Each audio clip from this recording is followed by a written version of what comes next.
Hello and welcome to the Guardian Football Weekly. Aston Villa win their first trophy in 30 years. Jubilant scenes from Istanbul to Birmingham as Unai Emery does it again. Insert line. Just what is it about Emery and this competition? And they did it how Aston Villa do it, scoring great goals from range. Youri Tielemans with perhaps his second best cup final goal ever, and then a glorious one from Buendía. It was a procession after that. Also today, Southampton lose their appeal over Spygate. We'll talk through yesterday's developments. Basically any team who's been in a playoff position in the last 200 years trying to work out if they have a case to get in. But it will be Hull versus Middlesbrough on Saturday. Then a Premier League preview, another great opportunity to panic about Spurs and wonder if Bournemouth can get into the Champions League. We commence World Cup squad. What's he doing there? Why is he not there?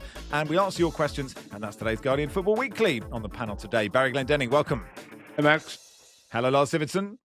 Hello, Max. Hi, Archie Rhind-Tutt. Hi, Max. So let's start then. In Istanbul, Villa 3, Freiburg 0. Unai Emery's fifth Europa League title. 30 years since Villa's last trophy, that League Cup win over Leeds in 96. Dan, the floor is yours. How was it? I mean, obviously, as you know, Max, I was not there. I made the decision to stay at home and watch it with my dad, who would not have been able to travel to Istanbul in his current state. But do I have regrets? Absolutely. All my mates are there. It looked like it was absolutely incredible last night, but just absolutely elated that we've finally ended that trophy drought. Over 30 years without a trophy feels absolutely incredible. Like, I was watching it with my stepson, realising that I was his age, 10, the last time Villa won a trophy last night. But we made it look easy in the end. There was, well, not hairy moments, but maybe it was a little bit uncomfortable for the first 40 or so minutes. But then suddenly Villa remembered what they did in the midpoint of the season, where we just scored worldie after worldie. And the Tielemans strike is just a thing of beauty. And then it's followed up by arguably an even better goal from Buendía, who I just knew would score because he's popped up with that kind of moment all season. And to be honest, at half-time, I thought Freiburg looked a little bit down and out, and I did just think, oh my God, we have done it. We are going to lift a trophy. I was trying to work out, Dan, the best way to win a final. Like, is it nail biting? I remember like Spurs last year. You know, you won the love. You're just waiting. You're just desperate or whatever. Or is it this kind of procession where you can kind of really sit back, enjoy the second half? You're sitting there with your dad, open another can. They can bring Tyrone Mings, all these people that deserve to be brought on. Who are they going to bring on next? Dion Dublin's coming on. There's Steve Staunton. Nigel Spink gets around. It's like it sort of felt easy. And maybe, I don't know what the best way to win it is, but like it doesn't change that moment when the full-time whistle goes. I mean, you're speaking to me like I'm a seasoned trophy winner. I haven't got a clue what the best way is to win a trophy. Because in all honesty, the last time in 1996 Villa won a trophy, they won 3-0, and it was relatively comfortable the day that Savo Milosevic scored against Leeds. But I think it did show Emery's class that he didn't need to bring Tyrone Mings on, but he's the longest serving player. He's been there for so long. He didn't need to bring Douglas Luiz on, who was at Villa for a long time, left and has come back and not really been a part of things in the second half of the season because he's not been good enough to get in the team. So he didn't need to do those things. But yeah, it's nice to watch a final in the second half, especially when you score an early goal in that second half as well, and feel comfortable and just watch a football match knowing you're about to lift a trophy, and yeah, you're going to do it, and you don't really need to worry. It was a surreal night for just so many reasons. Yeah, and I'm not here to make you cry, but like to stay at home and to watch it with your dad, right, who isn't in the best of health. Just what was that like? As I said, there's a lot of moments in the last 24 hours where I've sat back and thought, what on earth am I doing here? But just to, if you indulge me for like just a couple of minutes, a Villa fan who I have never met, don't know, messaged me yesterday saying that his dad had passed away the afternoon before, and they had plans to sit and watch the game together, and that I'd done absolutely the right thing. He wishes he could watch it with his dad. That's been taken away from him at the last second. So I'm very aware that like there's many people who watch football. There'll be many people who support Villa, that there's people that they'd have wanted to have watched that final with yesterday, because it's a generational moment for Villa fans so long without that trophy. So it was absolutely the right thing to do. And like I said, I was 10 last time, so I don't really remember it. We were there at Wembley, and my dad was alive in 1982, so he's seen Villa win the big one. But I could tell last night that it meant an awful lot to him. I dragged him on my podcast afterwards, and he was getting emotional talking about it and talking about Villa. Like, it might be another 30 years without a trophy. I don't think it will be if Emery stays, but it might be a long, long time without a trophy. So to take in and savour that moment with him and the rest of my family, it was genuinely really special.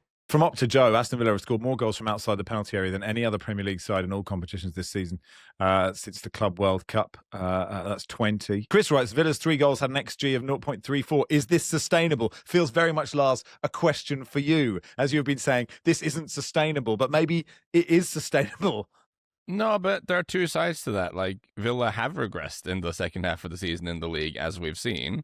But on the flip side of it, like, they have people who strike the ball really well in the team. Like, there are people who score low XG chances more often than others. And if you go through, like, the sort of Villa attacking positions, like, I looked this up. Buendía, in his last season for Norwich before leaving and going to Villa, I mean, he's had a really interesting Villa career. That's actually worth talking about maybe, Dan. But, I mean, he had 5 goals from outside the box for Norwich. The point is, he's a really good ball striker who has that in his locker. Tielemans is a really clean ball striker. So even when he hits, like, long-range passes, he hits the ball really sweetly. Like, we shouldn't be shocked that he's belted one in. Like, Rodgers obviously can hit one. Like, Emery, I don't know if this was a conscious strategy for him and, of course, Monchi when he was the sporting director, but Villa have just accumulated quite a few players who are quite good at shooting. So maybe they're not going to score quite as many from range next season and the season after that. But we should probably not be shocked that they're scoring more like bangers than a few other teams I could mention. I think that's fair. Yeah. But also, I want to send that over to Dan. Like, I'm really fascinated by Buendía having this season. And I say this because I've always been a Buendía truther. I believe he is a good player, actually. And it just hasn't always worked out the way I thought it would at Villa. And he probably wouldn't even have been there if PSR wasn't a thing last summer and they had more maneuverability in the market. But he's had a really good season for you guys. I mean, even the last day of the transfer window back in August or September, whenever it closed, if a team had come in for him, Villa would have sold him. He was out the picture. He got an awful injury a few years ago when he'd had a really good pre-season and missed the entirety of that season that Villa qualified for the Champions League. So that would have been 23-24. Came back in 24-25. First half of the season on the bench, barely ever came on. Emery just didn't fancy him. And he went on loan to Leverkusen in the second half of the season and didn't get much of a look in there. But he came back in the summer determined that he was going to make an impact at Villa. And, you know, many people would have laughed at that, probably me included. I thought his time had been and gone at Villa. I wasn't sure he'd be able to make any kind of impact. But he's forced his way into the team. He did everything he could in his early substitute appearances. And look, in the second half of the season, he's regressed a little bit like Villa. Villa have had a patchy 2026, but he's always just been capable all season of just popping up with a moment of magic. And I think he's in double figures for goals, which is absolutely outstanding from him. I doubt he's ever done that, particularly at the highest level before. So he deserves so much praise for his resilience and his character and his battling, the way he's pulled himself into Emery's thinking. And, you know, now that guy is going to be a Champions League player next season, man of the match in the Europa League final. Like, although I'm critical of him sometimes, you can't argue with what he's done this season. I mean, you are a Youri Tielemans truther, Baz. You've talked about how good he is. Like, there's something about a volley, you know, of just like the purity of connecting with a ball that, I don't know, is something. Our WhatsApp group instantly just sort of went ping because it was like, I don't know what it is about hitting a volley that's different to other goals, but it was so good. Yeah, a really sweet strike, and we know he has that in his locker. Needless to say, it came from a set piece, so the camera automatically cuts to Austin McPhee on the touchline, who sort of looks like bass technician from a elderly heavy metal band, and but there's so much that has to go right for those set pieces to work. Just from the initial straightforward pass from Luca Dean to Morgan Rogers, then the cross has to be perfect. The other Villa players have to drag the Freiburg players out of position, legally drag them, I hasten to add, not physically drag them.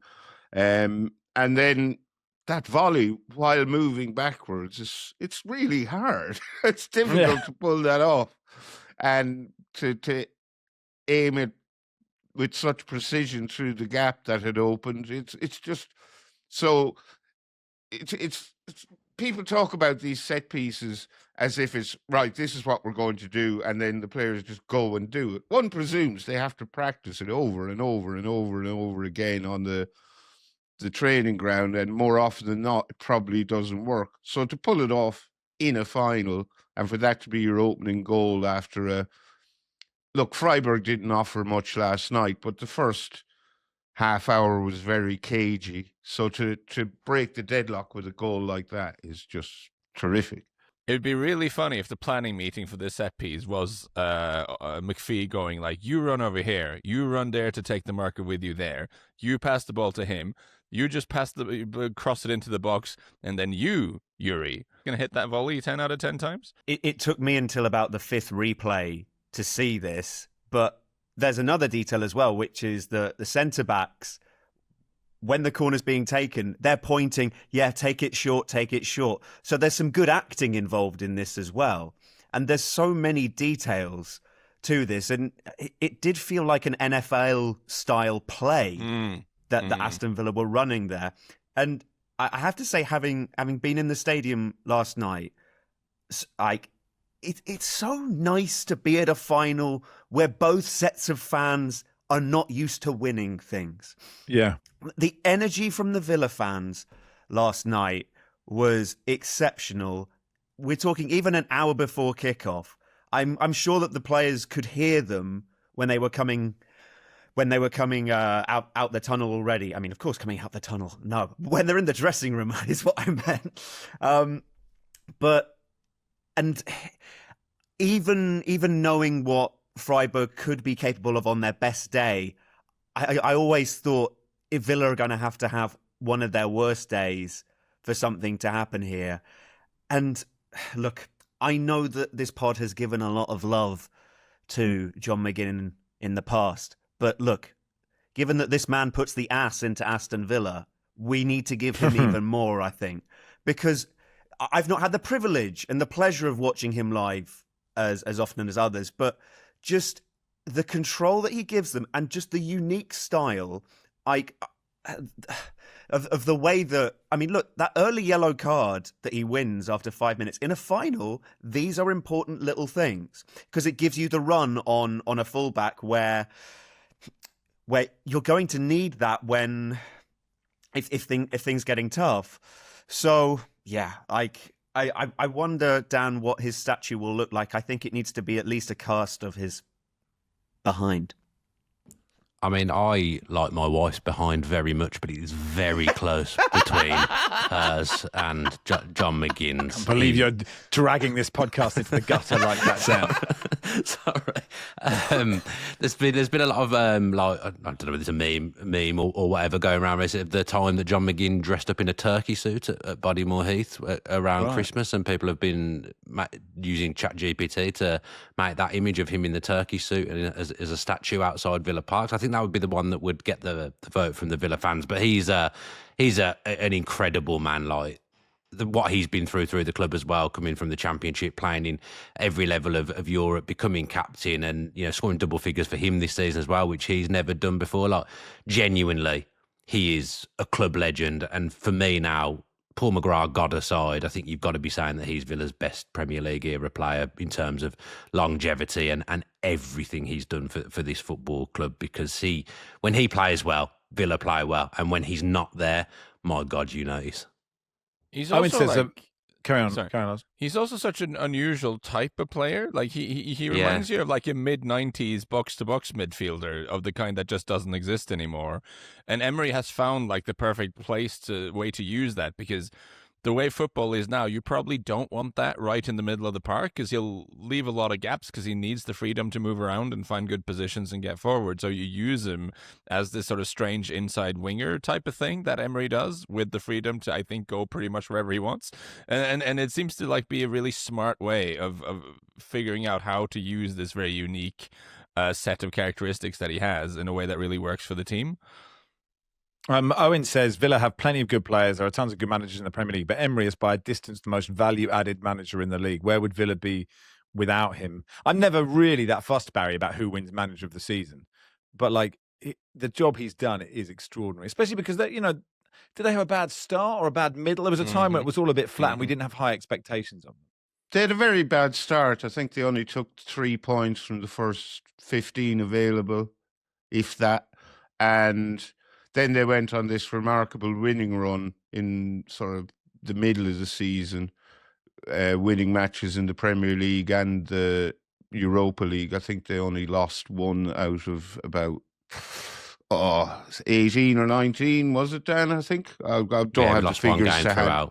I think they lost against Liverpool and won all the rest. So that was a remarkable run. I mean, he also had to cope with a midfield injury crisis during the season. He's a bit financially hamstrung PSR-wise, so wasn't able to do much, if any, business in January. So what he's done is remarkable, particularly when you think of where Villa were when he took over from Steven Gerrard.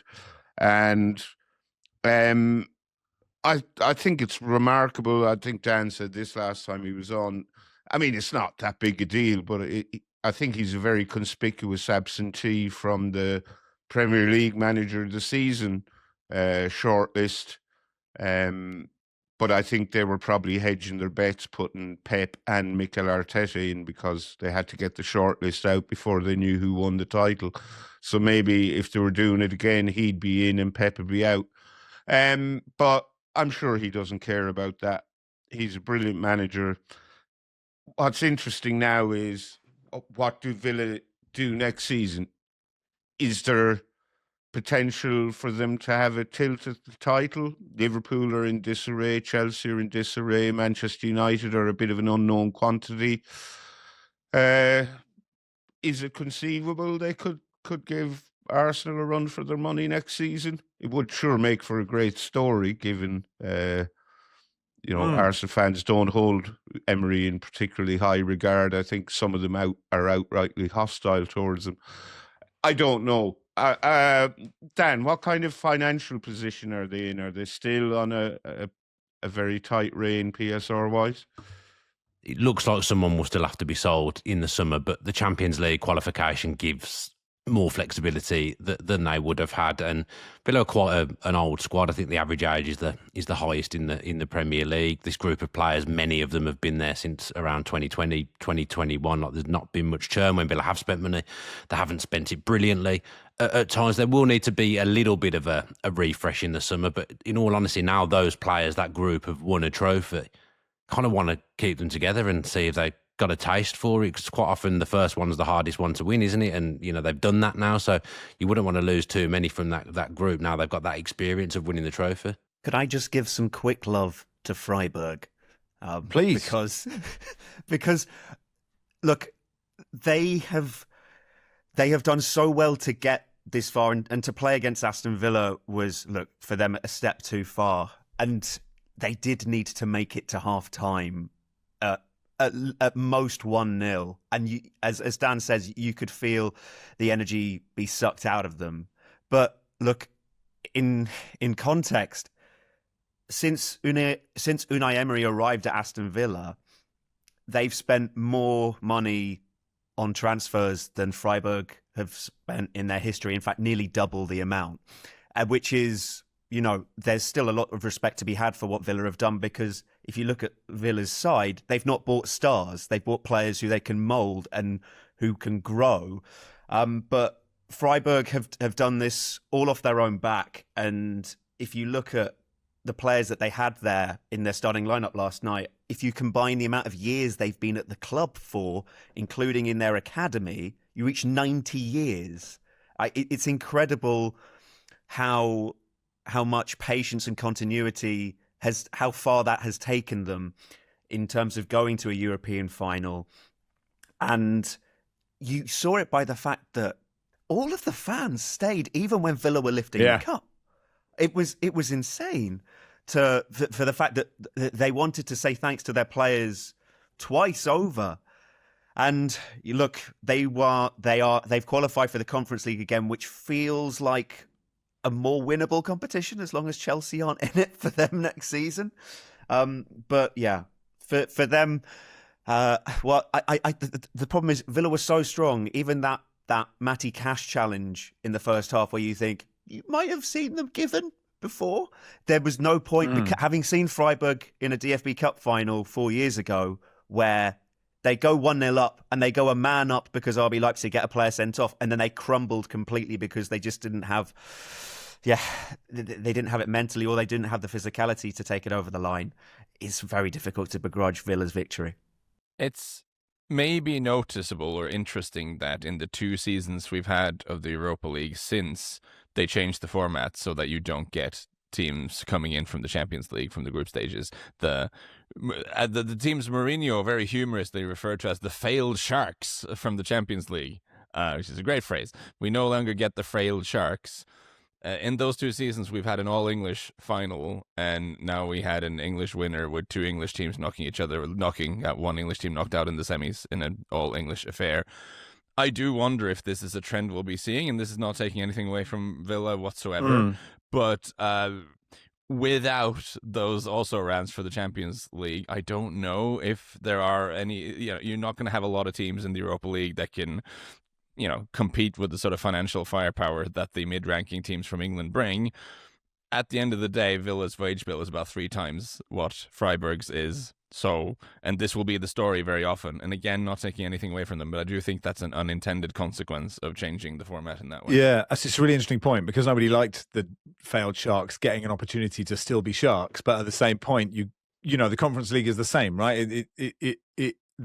You could see that domination, and obviously we don't know what's going to happen in the Champions League final, but I wonder how UEFA will feel about that. Sid Lowe with an interesting tweet saying, in 24 hours, Mikel Arteta took Arsenal to its first league in 22 years. Andoni Iraola took Bournemouth to Europe for the first time ever. Unai Emery took Aston Villa to a first European trophy in 44 years, first of any kind in 30 years, all born within 30 miles of each other in Gipuzkoa, a municipality in Spain.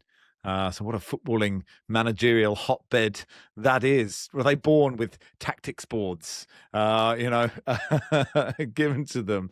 Honestly, if I lived there, I would set up like a guest house and make it like a place of pilgrimage for like tactics hipsters and like football bloggers and aspiring coaches.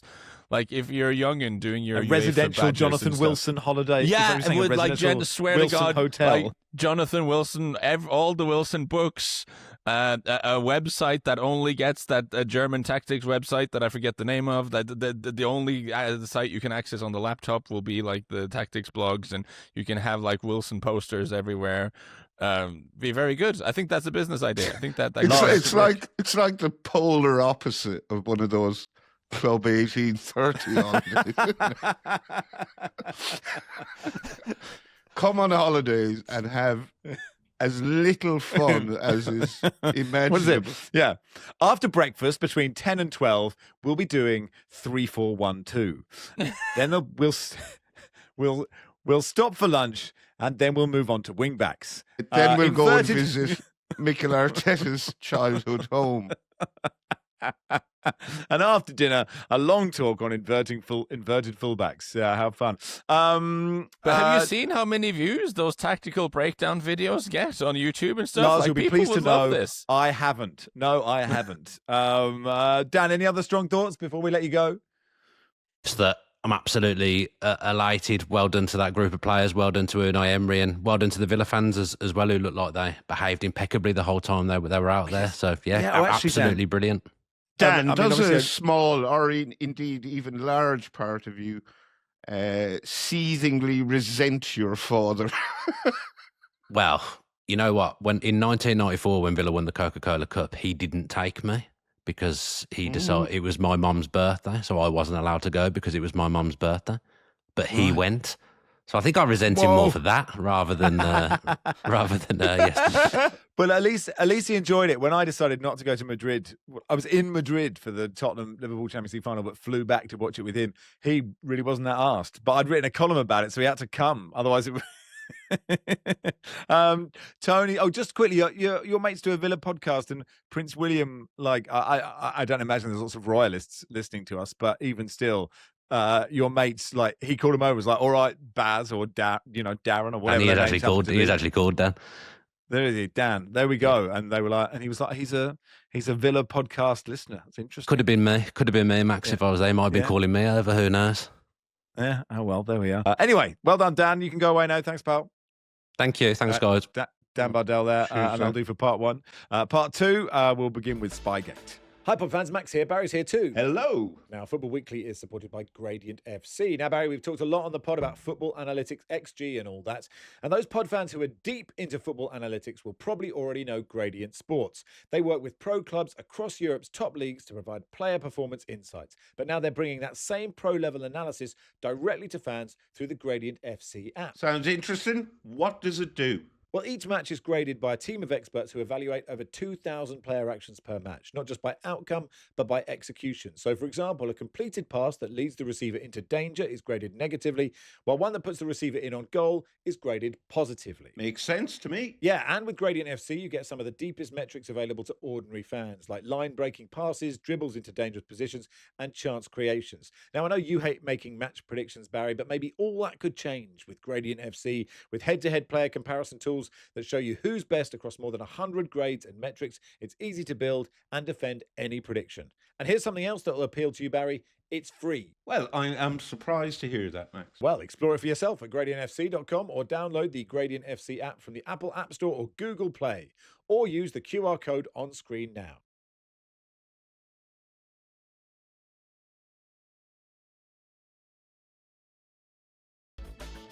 Welcome to part two of the Guardian Football Weekly. So Southampton failed in their appeal to overturn their expulsion from the playoff final. They issued a statement before the ruling explaining why they were appealing. And then afterwards, they called the decision extremely disappointing, maintaining that the sanction is disproportionate. We know how painful this moment will be for our supporters, players, staff, commercial partners, and the wider community who have given so much backing to the team throughout the season. We apologise once again to everyone impacted by this. The club will reflect carefully on the events that have led to this point, learn from them, and take what you learn. Don't put a man behind a tree, and take the necessary steps to move forward responsibly. While tonight is a painful moment, this football club will respond with humility, accountability, and determination to put things right. The FL arbitration panel said, we've dismissed Southampton Football Club's appeal against the Independent Disciplinary Commission sanction following the admittance of multiple breaches of EFL regulations. Archie, I mean, we've talked about this already, of course, but it's Archie, you had some thoughts. It feels too much. And I listened to yesterday's pod and I get Barry's point about, look, they broke a rule. And actions need to have consequences. But it feels like the consequences here massively outweigh the actions. And maybe it's because I've been immersed in a culture where, in Germany, where there's open training for a lot of the time, but also there's closed training, which people try and watch. And RB Leipzig's Ole Werner said that, look, they've had people hiding in bushes trying to watch things this season. There's a quote I remember from Edin Terzic a few years ago where he said when Jurgen Klopp was in charge at Dortmund and Terzic was working under him as a scout, that he used to dress up as a security guard and watch the final training session inside the stadium. And would we call Jurgen Klopp a cheat? I don't know if we would use that word. Do we now go back through history and say Marcelo Bielsa is a cheat because of this? It feels like there's a uniquely English moral outrage that we have talked ourselves into here. Of there's something that the word cheating does that inspires a specific kind of anger. I get that, look, there was a rule, but it does feel like a significant jump from £200,000, was it, for Marcelo Bielsa, to this, and like the players effectively having their season null and voided. It feels like, and there's so many elements to it, Max. Yeah, do you know what? I think it's really interesting you say that, because there is definitely, I don't know what you think, Barry, this idea, and I've heard a lot of people sort of say this, going, it might be all right over there, but not in our game. You know, that kind of thing. I really just don't know. Like, I don't know. Like when Southampton released that statement saying it was disproportionate, and they listed loads of, you know, clubs that had come under, that had, you know, committed breaches of different varieties, and then said, look, this is why it is egregious to what's happened to Southampton. It sort of made sense to me, but at the same time, if you're Middlesbrough, you'll be like, well, they shouldn't be there. I don't know. The full gamut of explanations, you know, make sense to me. People saying, look, finally, like a football administration has stood up and made a decision, like for the first time in ages. That's good. I don't know. I'm really torn on it, Barry. Well, it's not disproportionate, because all that has happened is that Southampton have been kicked out of a competition they tried to win by cheating in it. And that's completely reasonable. Now, the fact that the prize for the competition is worth north of £200 million is irrelevant. If you cheat in any competition, you should expect to be sanctioned and kicked out of it. And I don't see what else the EFL could have done.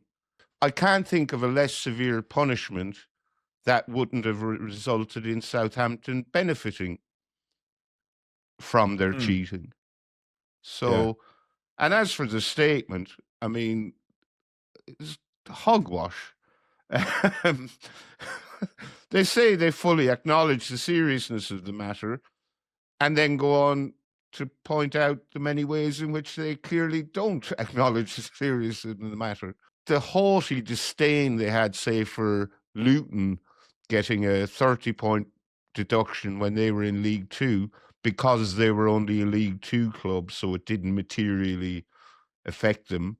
I found that extremely distasteful and arrogant. They've just handled this so badly from start to finish, and I have little or no sympathy. But ultimately, all that's happened is they cheated in a competition, so they've been kicked out of the competition. I have no problem with that. I'm slightly puzzled by the sort of selective morality of the English football culture and community. I mean, comparing it, the previous Spygate was nonsense. Like the Leeds one, you had a man who stood on a public path and looked through a fence, and that ended with a 200k fine. Like, what? That was total nonsense. In this case, okay, the fella's gone onto private property and filmed what was going on there. That is clearly bad, and some kind of sign, like, that's not behavior that can be condoned or defended, really. We talk about, like, if you try to cheat in a competition, like, players cheat constantly. Every single game you watch, you have players exaggerate contact and try to... And if they're caught, they get punished. They don't get thrown out of the competition. You have players claiming for throw-ins they knew came off them last. Like, cheating is completely ingrained in the way we play football. The clubs break financial rules constantly. Stuff like approaching players who are still under contract is technically illegal, happens absolutely all the time. Like, there are some forms of things that are technically cheating because it's going against the rules to gain an advantage that we're completely fine with. But then watching someone train is so egregious that you need to chuck the whole team out of the competition. Like, I don't get that. That seems weird to me. But I accept that there is seriousness to this, given the whole trespassing and filming stuff. That's really weird and unacceptable behavior, and feels like something there should be, like, criminal laws against. To be honest, in the same way you can't walk into someone's back garden and start filming what's happening there. Like, it's not good behavior. I'm not defending the behavior, and serious sanctions are warranted. But I think given how chilled out we are at other forms of cheating in the sport, the absolutely sort of moralizing and wailing about this feels weird to me. I also just wonder, we assume that if you're filming, if you're filming and you've got this knowledge, that you're therefore going to take the right conclusions from your cheating. If anything, Southampton have proved that they couldn't do that in the three games. But I mean, no, you're right. But that is kind of irrelevant, Archie, isn't it? Like, that is irrelevant. Like, but how much are you materially influencing the game? Like, how, like Lars talks about the, selective morality. Like, you know, when you see a player running over on the pitch and he's looking at the note which has been passed to the player, like that's technically gaining information on what they're doing. That's kind of what I mean, is that it just feels like a jump, and also it feels like the EFL, like lots of other sporting bodies, have been quite negligent in the past in terms of being able to get onto certain issues. But they found something here where they can make an impact. And it feels like as a result, they are trying to show a new kind of strength that they've not been able to show in the past. And I think that I do think we're going to see Pandora's box being opened here. Because usually, for example, when you see, you know, when teams protest the result of a game because of an incorrect refereeing decision, and every time it gets turned down. Like, no matter what, because we know that if you do overturn that decision, then suddenly everybody's going to start to do it. And you've seen it in terms of the amount of people who since the Southampton decision's been made, other teams in the Championship are going, well, actually, I think we've got a case here for Wrexham being like, we should be instated into the playoffs and whatnot. I know it was one Wrexham player, but you get my point. Matt Le Tissier likened it to being caught stealing a Mars bar from a corner shop and being charged with murder. And that's not a good analogy, because what's happened to them is they've been caught stealing a Mars bar from a corner shop, so they've been kicked out of the corner shop. And that would be completely normal behaviour for a shopkeeper to do that. I do agree on the selective morality thing. I think that is interesting, and whether you say, well, you know, if you're going to be moral about this, you need to be moral about everything else, or is it better to be at least moral about something? I think the problem is, that the EFL should have set in stone what the punishment for this offence they decided was an offence was when they decided it was an offence. But they've set a precedent now, and it's just unfortunate for Southampton that they are the victims of it. But their presumption that they were going to win the playoff final and they'd been somehow diddled out of 200 million quid is, again, ridiculous. Yeah, well, Hull are, exploring their options, as is a phrase that I think every club is doing. You know, Cambridge were in the playoffs in Old Division 2 in 1992, so maybe we should explore our options about not playing Middlesbrough because they'd been preparing for Southampton. You know, it is, and that it's been tricky for them. It's tricky for Middlesbrough. You know, it's because were they going to play? Weren't they going to play? And I think part of it is it's really easy to understand. Spying, person filming behind tree, easy to understand. Breaching financial regulations, hard to understand, and easier for lawyers to go, actually, there is this case, you sell this hotel to yourself, whatever, whereas lawyers can't really go, well, he was just looking at the tree. Like we know he was looking at the thing. It's like an easy crime for all of us to understand. And so that makes a difference, I think. Let's do a Premier League preview then. It's all about the relegation fight. Tottenham 38 points from 37 games, West Ham 36 points from 37 games, West Ham at home to Leeds, Spurs at home to Everton. Lars, you are Tottenham. Viewers may see a Georgian gas man behind you, but anyway, if ignoring the gas man, what do we think? How are you feeling? I was looking at the betting odds for this, and the betting markets seem pretty clear that it's fine. It's like it's the implied probability for Spurs to go down, it's something like 85-15 in favor of like 85% chance of Spurs staying up. And I don't buy that at all. That's very much not how I feel. Thing is, broadly speaking, I think the De Zerbi thing has worked better than I honestly thought it would. I think he has shown that he can be quite pragmatic. Like, I was worried he would come in and try to get them to like bait the press and play dainty little passing moves straight through the middle with the midfielders that Spurs have, and I thought it'd be completely disastrous. So this run of games now where they picked up 8 points in 4 games, that was a very happy surprise, and they come into the final day in a position where really they need 1 point against Everton to stay up. And I do kind of think if you can't get a point against Everton at home on the last day of the season to stay up, you don't really deserve to be in the Premier League. It does kind of come down to that. I think it's a position you probably would have taken a couple of weeks ago. And while Moyes' Everton have been very solid this season, and they're not a fun opponent to have to face in that situation, it is something Spurs really should be able to do. And I've been kind of happy with, like, when you get a quote unquote big team who find themselves in this kind of situation near the bottom of the league, the cliches will be, they don't know how to fight and graft, and like they're not prepared to be in this position. There's been quite a bit of fight shown. You know, Richarlison leading the line and running around, Paulinho having obvious shortcomings, but, you know, being combative in midfield. I think Bentancur's made a real difference after coming back in. You're not seeing, like, this doesn't look like a team who think they're too good to be in this position. This does look like a team who still have a lot of injuries.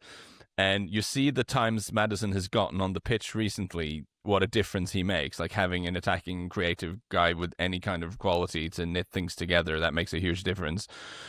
But in the end, 1 point against Everton should be doable. I think it's going to be really interesting to see what would happen if West Ham score first on Sunday, and what influence that would have on the atmosphere at Spurs, because exactly such is the way that this kind of news would ripple around the stadium. I think that would only induce more nerves, and sometimes actually seeing the fact that Everton have not won any of their last 6 games somehow makes you think, is it more likely then that they could get something at Spurs on the final day? And they tend to play quite well away from they've got a good record. Dickinson. I looked at it thinking maybe their away record's terrible, but it isn't. And Tottenham have only won twice at home. I don't know if you've had any more thoughts since yesterday, Barry, on this. No, Everton's season, while it has gone far better than I thought it would, is really fizzling out into a big shoulder shrug. And I think, despite the fact that there aren't anywhere near a relegation battle, there seems to be murmurings of disquiet about the Moyesian style of play simmering around Hill Dickinson. So he kind of needs a decent performance and a win to just steady the ship a bit. Look, the Spurs are very much in the box seat, but who knows what could happen? Who knows? And Leeds have maybe 5 or 6 injuries, you know, and maybe even though they played well at Tottenham, and then they had a good win at home to Brighton, didn't they, in the last game? You know, maybe they signed off at Elland Road and now they're on the beach. Yes, Archie? How do you feel? I just don't want to jinx anything, Archie. I'm not saying anything. I cannot believe Tottenham have only won 2 games at home this season. I cannot believe that. Like, that is so staggeringly bad for, you know, they have loads of injuries, but that is so bad. Over the last 2 seasons, their home record is so awful. Imagine having a season ticket and having to watch that and just, they've had 2 chances to stay up and they haven't managed it yet. And, oh God, I'm just praying, because, like, I like talking about them. And, like, I won't be able to talk about them that much because they won't be in the Premier League, and we talk about the Premier League. We'll have to have a max time. minute on Spurs. Yeah, in the future. I'll have to join not the top 20. That'll I'll have to do. I'll have to transfer to them. Sort of second billing will be the Champions League, Europa League fights. Villa's Europa League win means in the Champions League race, if Villa lose to City and Liverpool beat Brentford and Bournemouth get a point, then Bournemouth would be in the Champions League, which would be extraordinary, Barry. Yeah, it would. And it would be well deserved. Anthony Iraola will not be there anymore. And you'd wonder how he'd feel about that. Probably fine. But it would be a shame, I think, that we won't get to see him go through this journey with Bournemouth, who I think under Iraola do pretty well in the Champions League, if I'm honest. They can give any team a good game.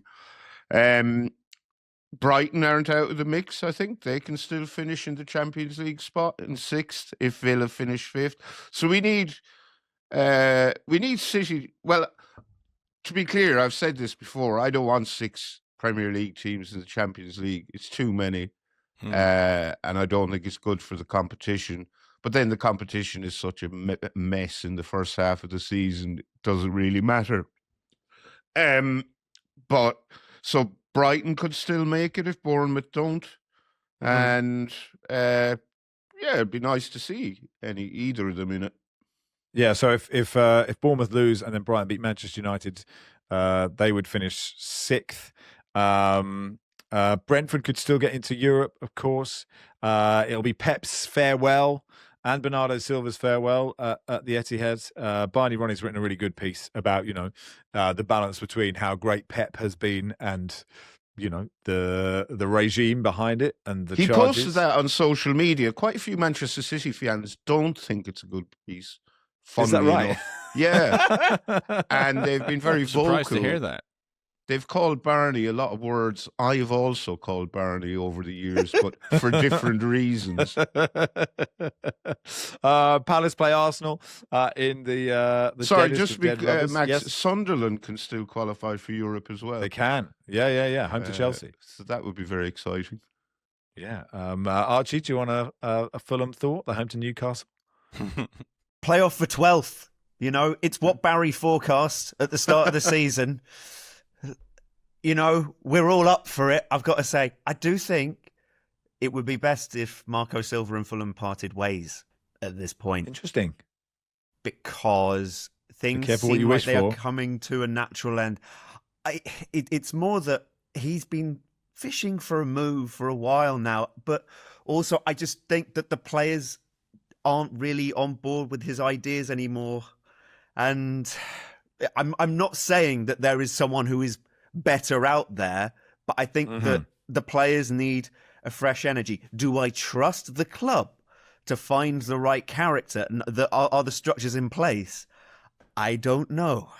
I really don't know. But there's a lot of disquiet at Fulham amongst the fans of how much the season has fizzled out, and given the opportunities there could have been to get a Conference League spot, it wouldn't have taken that much more. And I just, the thing that annoys me is I wish we could say goodbye to Marco Silva and say thank you so much for what he's done, and yet it doesn't feel like that's going to be the case because it's just kind of left trailing on. Burnley Wolves, what a last on match of the day of the season guarantee that is. But good luck to both of them. World Cup squads are filtering in. Barry, the Scotland squad, what do you make of it? No real surprises, to be honest. Tommy Conway misses out through injury, so Ross Stewart has been drafted in for the first time since 2022. Steve Clark is famously loyal to his players who've served him well, and there's nothing wrong with that.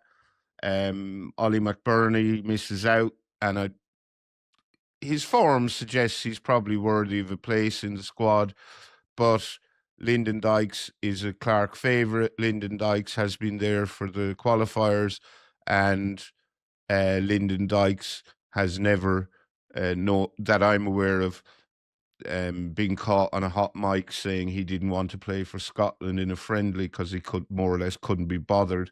So no big shock there. Finlay Curtis, a 19-year-old who's had a good season on loan at Kilmarnock from Rangers. He's the baby of the squad, I think. And Craig Gordon is very much the granddad of the squad.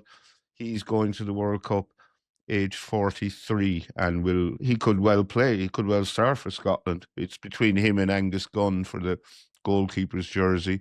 And I'm biased because Gordon was a good player for Sunderland who suffered some horrific injuries, but I'd go for Gordon. Neymar's also going. Speaking of man who's had some injuries, Carlo Ancelotti picked him over João Pedro. Vinicius Junior, Rayan from Bournemouth, Igor Thiago from Brentford also in there.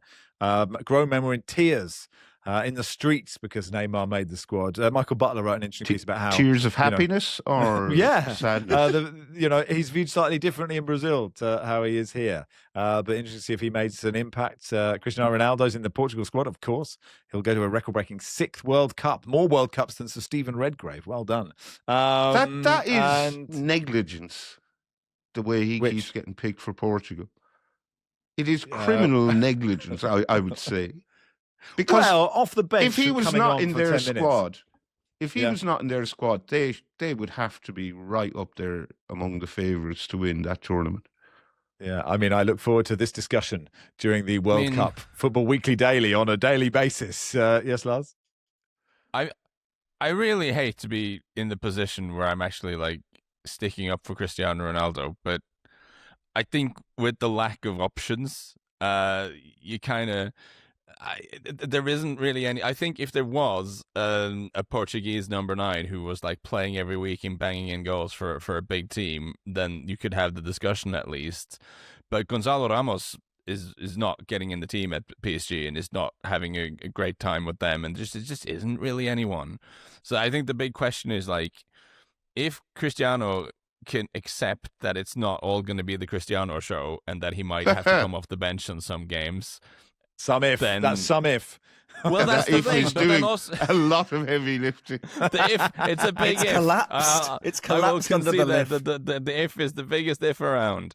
And yeah, we'll kind of see how that goes. And I also just like, his recent record in internationals is pretty good, not just kind of seal clubbing small countries in the qualifiers, but also in the sort of Nations League final. He scored some goals. So in a tournament where there will be a lot of slow football, probably anyway, because of the heat, maybe there is a place for him.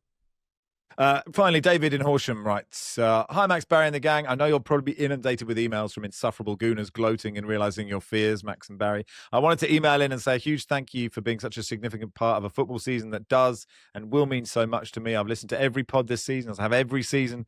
This season has hit different. My granddad's the reason I support Arsenal, much to my Everton supporting dad's disgust. It was my granddad who bought me my first JVC Arsenal shirt in the early 90s. He took me to my first game and even the FA Cup final triumph of 93. Supporting a team with such high expectations is not easy. 22 years is a long time along the way. I've sometimes wondered whether being a toffee would have made life easier. Wow, there's some Everton fans listening to that going, I don't think so. But today I'm so glad I got to share a magic moment with my granddad. It's not possible for a person to love Arsenal more than my granddad Blake. He is in his mid-80s now, in the latter stages of Parkinson's. Back in December, he told family members he didn't think he'd make it to Christmas. For an active man who refereed my games as a teenager, it's been tough watching his body deteriorate, but he's continued to hang in there. Every day since I knew he didn't have long, I've been praying that Arsenal would get over the line in time for him to see it. I've had to pray a bit harder recently, but they did it. And I got to share in the joy with my granddad, who's now in a care home. I FaceTimed, and even the Parkinsons couldn't prevent him from having the most amazing smile on his face. Regardless of what happens later this month against PSG, I'm so pleased that my granddad will leave this world at some point in the coming weeks or months, knowing the club he, and due to his brainwashing, myself and my kids love, will be the reigning Premier League champions. Please could you do a shout out to my granddad Blake and tell him I love him, and I'm so grateful he made me a gooner. David in Horsham, West Sussex. Beautifully written, and that is kind of what football means, isn't it? And before I burst into tears again for I don't know how many times on this podcast, I'll go away. I am tired. I've been solo parenting, Barry. I'm weak at these times. You didn't mention it. That'll do. That'll do for today. Thanks, everybody.